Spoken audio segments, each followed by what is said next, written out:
Bismillah Rahman Rahim. Assalamu alaikum, students. Students, today we are going to discuss some more chapters from the novel Pride and Prejudice in continuation of the series of lectures on the novel Pride and Prejudice by Jane Austen. And today's first chapter to discuss is to be discussed uh, is chapter number 25.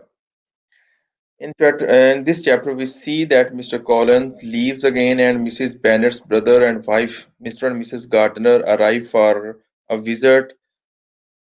Mr. Gardiner is a tradesman in London. Mrs. Gardiner is intelligent and extremely uh, well liked by Jean and Elizabeth. She is like them, like these two girls. She is a sensible and intelligent and well mannered woman, and therefore she is liked by these two girls especially, whereas rest of the family is concerned, they are not much in acquaintance or much in liking uh, of these two of this lady. The gardeners in this novel represent the established middle class. They are a lowly family connection that might hurt the Bennet sisters prospects of marrying well. I guess this chapter was discussed previously, as far as I can remember. So I move on to the next chapter. That is chapter number 26.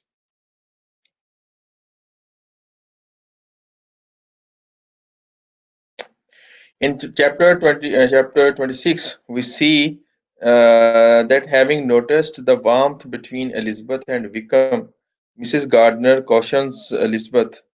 Uh, this too was studied.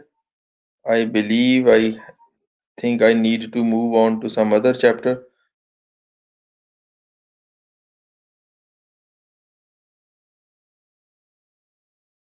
Yes, we will have to start our today's lecture from this very chapter, that is chapter number 27. In this chapter, we see that Sir William Lucas, his youngest daughter, and Elizabeth go to visit Charlotte, a newly wedded girl of or daughter of Sir William Lucas. They went there. They go there. The company comprises Sir William Lucas, Elizabeth, and Sir William Lucas' youngest daughter Maria. They go to visit their daughter's house, and stopping along the way in London to check up on Jane, who is already in London. Speaking privately with Elizabeth, Mrs. Gardner confirms that Jane feels dejected after, or she is suffering, or she is suffering from the periods of despondency over Bingley. But she thinks that Jane has finally given up the illusion of Caroline's friendship. Thank God, she has been disillusioned by Caroline's duplicity, and she is very much in an exposed position regarding Caroline's character. All the major characters up till now have been introduced in this novel, and all these major characters of the chapter grow and change. As we have discussed in our previous book aspects of the novel, that characters of Jane Austen are mostly round characters. Round characters are the characters who have the tendency to grow and get maturer in the process. And so here we have so many characters, those have grown up after and changed as well. After her experience in London, Jane starts to admit that people can have cruel and deceitful intentions.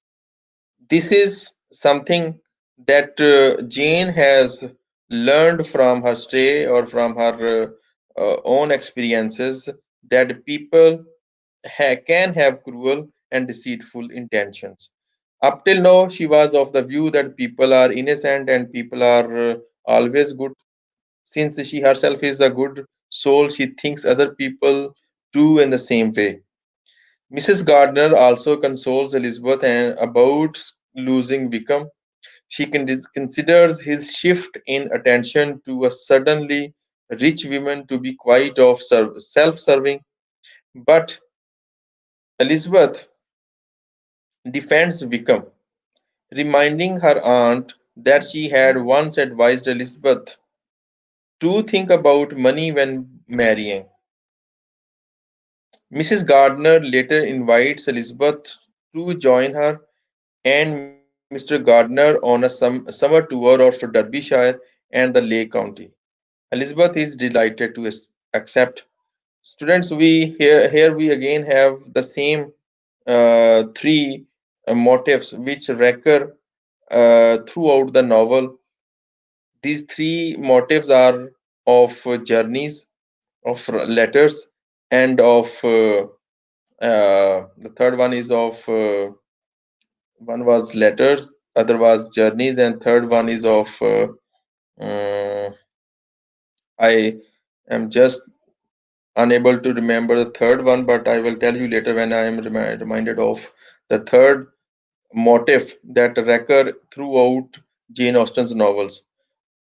Nevertheless, these two are very much eminent here, and we have this third this motif working here again. Sorry, balls. You will have lot of balls in Jane Austen's novels, as we have in this novel, and you will have letters. We have so many letters up till now, more to come, and there are so many journeys. People visit each other and different countries or different cities or different houses or journey to different lands not in terms of some foreign lands, in terms of their other countries or other cities. So here we find Mr. and Mrs. Gardner convincing Elizabeth to get along with them on the tour of Derbyshire and Lake Country, which Elizabeth delightfully accepts. Apparently, everything is okay. It's okay, even necessary to marry for money, but not okay to make it obvious. It is okay to get married for the sake of money, but it should not be made obvious for one's marriage. Elizabeth points out the contradiction in what is considered socially acceptable behavior और वो इसको बड़ा ही एक कह लें contradictory समझती है इंसान के बिहेवियर का सोसाइटी के अंदर. In the next chapter, we see that Elizabeth, Sir William Lucas, and his daughter arrive at the parsonage home of Mr. Collins. And Charlotte, uh, Mr. Collins soon gives them a tour, taking pains to uh, show off every architectural feature, garden view, and piece of furniture in the house. अ, मतलब वो एक एक चीज वहां की दिखा रहा है उन लोगों को, ये देखो एक एक बात, इनको बड़ा इम्प्रेस करने की कोशिश कर रहा है, इनको वो खुद भी इम्प्रेस्ड है. A parsonage home is the home given to a parish clergyman. ये पार्सनेज जो होम होते हैं वो एक मौलवी को दिए गए होते हैं जो कि पैरिश में रहता है. But for a clergyman mister Collins is obsessed with rank and riches. He seems to have things only in order to show them off. दिखावा, वेन, ये एक आदमी है, शो ऑफ करना चाहता है जो. If Charlotte is embarrassed by her husband, she hides it well. She manages well. She takes Elizabeth on a tour of her neatly arranged home, and Elizabeth realizes that Charlotte has made herself a comfortable life here. And Elizabeth also realizes that while Charlotte's choice may mean that she does not have love, she has found contentment. And this contentment is not out of some sort of surprise for Elizabeth. She knows that she made this out of some sort of compromise where she knew well this would happen, that she is going to pay a price in the shape of or in the form of Mr. Collins' insufferable character throughout her life. She made it. She bought this deal. She got this deal. This deed after so much pondering over these aspects. The next day, the arrival of a carriage at Rosings containing the young and sickly Miss Debog causes a great commotion. Everyone is invited to dinner at Rosings. Elizabeth smirks that the sickly Miss Debog will make the perfect wife for Darcy.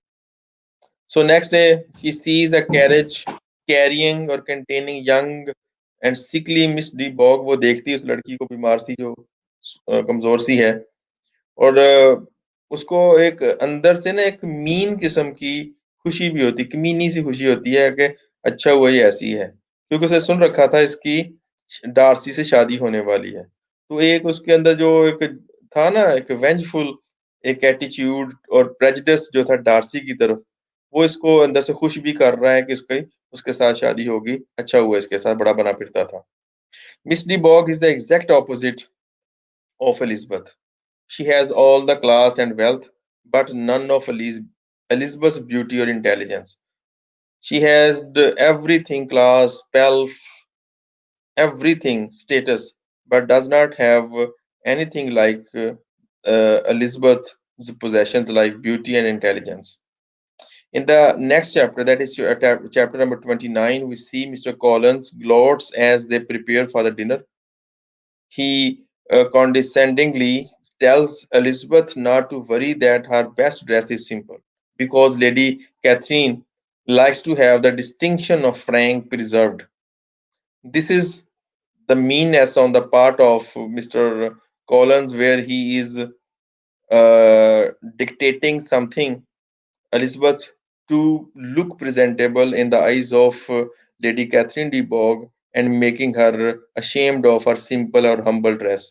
Where he says that Lady, don't be worry about her best dress because it is it may be best for you, but it is simple in the eyes or before Lady de Bourgh. Class rank is not about personal substance. It is all about the outward and arbitrary. But most of the people believe in this thing that outward appearance is more important and that is the only thing that matters the most.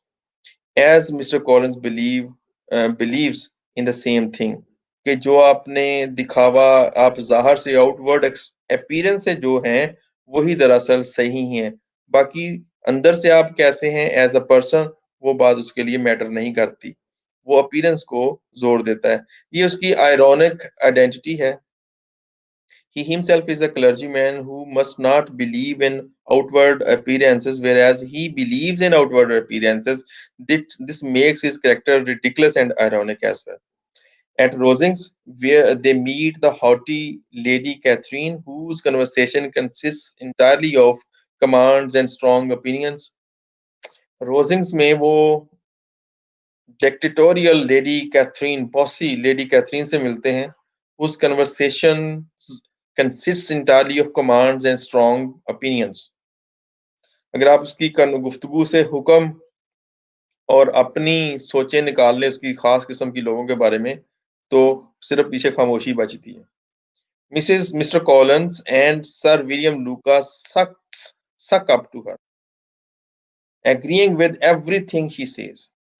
वो बस सामने yes madam वाले लोग हैं हर बात पे जी जी और एफ्यूजिवली उसको वो क्या है खुशामद कर रहे हैं उसकी फ्लैटरी कर रहे हैं Miss de Bourgh is uncommunicative and dull उसकी बेटी जो कि एक सिकली सी है क्रॉस लुकिंग है वो अनकम्युनिकेटिव है एंड डल सी एक क्रिएचर है Lady Catherine has more pride than anyone in the book सबसे ज्यादा प्राउड कंसीटर्ड जो कैरेक्टर है वो लेडी कैथरीन का है in this novel she is also friendless and can only interact by commanding people she is a friendless creature She only dictates others. She loves to interfere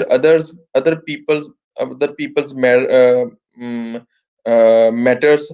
She loves to advise on everything. She knows or she knows not, but she thinks she knows the best. After lecturing Charlotte about how to run her household, Lady Catherine asks Elizabeth a series of invasive questions about her family, property, and upbringing. She disapproves of the Banners' choices, educating their own daughters, failing to provide musical training, and astonished that Elizabeth answers so pointedly, offering her own opinions to counter Lady Catherine's.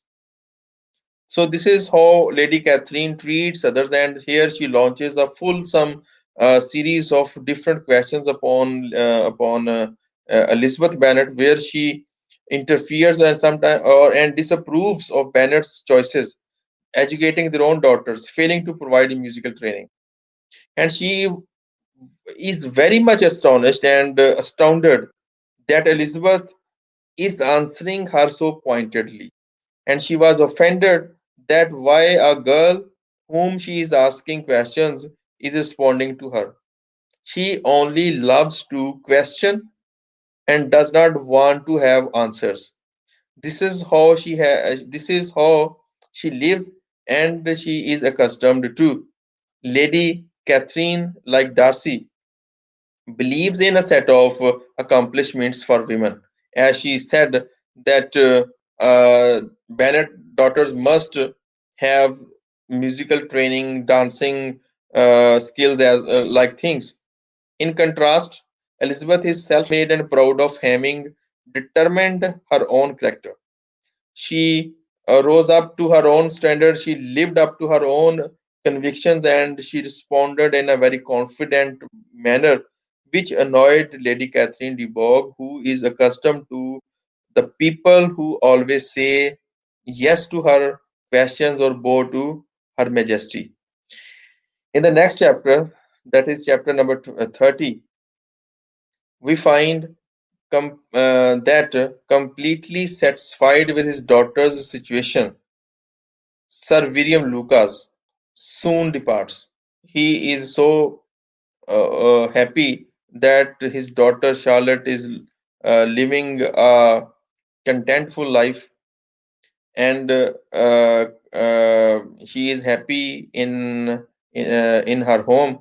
They depart. Elizabeth and Charlotte pass the time in her drawing room, conveniently separated from Mr. Collins' room. Their dinners at Rosings continue. Lady Catherine also visits them at the parsonage, though seemingly only to dispense advice about everything she notices. She visits them, Lady Catherine de Bourgh, not to see anyone at home, but in order to just advise them on some trivial matters. Charlotte's commitment in marriage is based on being as separate from Mr. Collins as possible. She remains happy until, and this home seems very peaceful until Mr. Collins is absent from it. At the moment he enters home, there is a sense of uh, listlessness in the characters of the home or members of the family.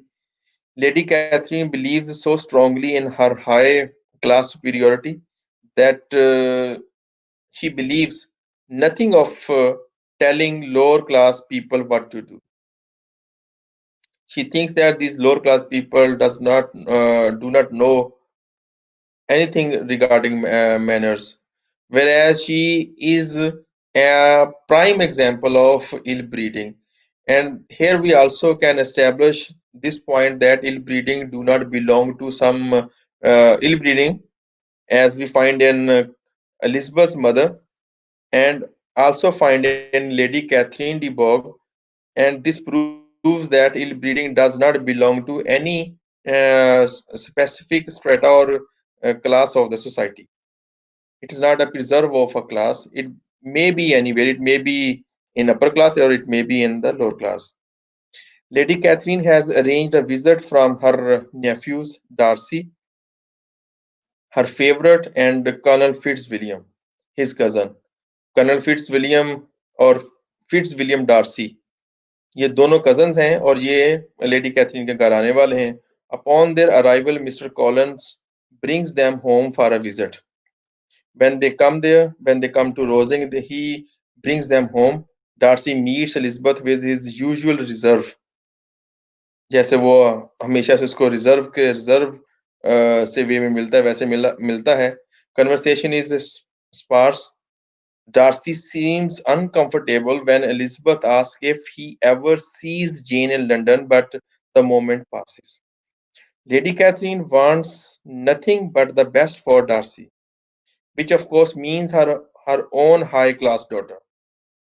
Elizabeth's prejudice towards Darcy for breaking up Jane and Bingley remains, as she thinks that Darcy is the one who is responsible for the breakup between Bingley and Jane, and Darcy's reaction shows her attack is on target. She as he remains as he usually remains silent or reticent, he still was avoiding kind there was kind of avoidance in his attitude here that we find here again in this chapter or in this event or in this meeting between the two. In the next chapter, that is chapter number 31, we find Elizabeth and Colonel Fitzwilliam get along very well. During one visit to Rosings, he asks Elizabeth to play the piano. Darcy leaves his aunt to watch, and Elizabeth playfully accuses him of spreading her poor musical reputation. कहता है मैं इतनी अच्छी नहीं हूँ बजाने मुझे ना रहे आप ये जहमत दें. Colonel Fitzwilliam asks Elizabeth about Darcy's reputation. She relates how Darcy hardly danced at the Meryton ball even though some ladies wanted partners. तो वो पहली मुलाकात याद करती है. So, Colonel Fitzwilliam, a newly introduced character in the novel, Colonel Fitzwilliam seems at first like another potential love interest for Elizabeth. हमें लगता है कि she may fall in love with him while Elizabeth lacks the musical accomplishments to recommend her to Lady Catherine. Her conversation is sharp and witty, highlighting her independence of spirit. Darcy tries to excuse his behavior at the ball by saying that he lacks the conversational warmth to introduce himself to strangers. This is the fault. This is the inbuilt trait of Darcy that he finds himself unable to get along with strangers. This is his inability, a sort of inability. Elizabeth encounters with an analogy. If she practiced piano, she might become a tolerable musician. Darcy smiles and says that neither of them performs of for strangers. तो वह मुस्कुराता है कि हम दोनों ही strangers के सामने perform नहीं कर सकते कि मैं भी अजनबियों से जल्दी घुल मिल नहीं सकता जैसे तुम किसी के सामने परफॉर्म नहीं कर सकते अपनी piano. This is one thing that is common between us. Here Darcy actually is trying to apologize to Elizabeth for his previous behavior of the first meeting between them. He suggests that they share underlying similarities. He has gotten past his pride and can now perceive their fundamental compatibility. He wants to move on here, Mr. Darcy. Lady Catherine demands to be included in the conversation. वो देखती है जो दो बातें कहते मैंने भी बातें करनी है आपके साथ. He wants to poke, she wants to poke her nose in every matter, so she does the same here and praises her daughter's musical potential. She, Mr. She is a foil, a kind of foil, or she is playing the same character here as uh, Miss Caroline Bingley is playing in Bingley and Darcy's case. She is eyeing or trying to attract Mr. Darcy for her daughter, not like Miss Bingley was trying to attract Darcy for herself. If only she were healthy. लेकिन उसकी मसला ये कि उसकी लड़की बीमार सी है, बहुत ज्यादा कमजोर सी है, सिकली है. Elizabeth notices that Darcy is totally uninterested in Miss Debog. This is what she notices, and she is right in her observation here. Lady Catherine sees quality where it isn't there in her daughter. Pride and class prejudice makes her blind. So, students, this was our today's lecture. This is a shorter one, but next time we will try to discuss more chapters so that we may complete its summary and analysis as soon as possible. Thank you very much.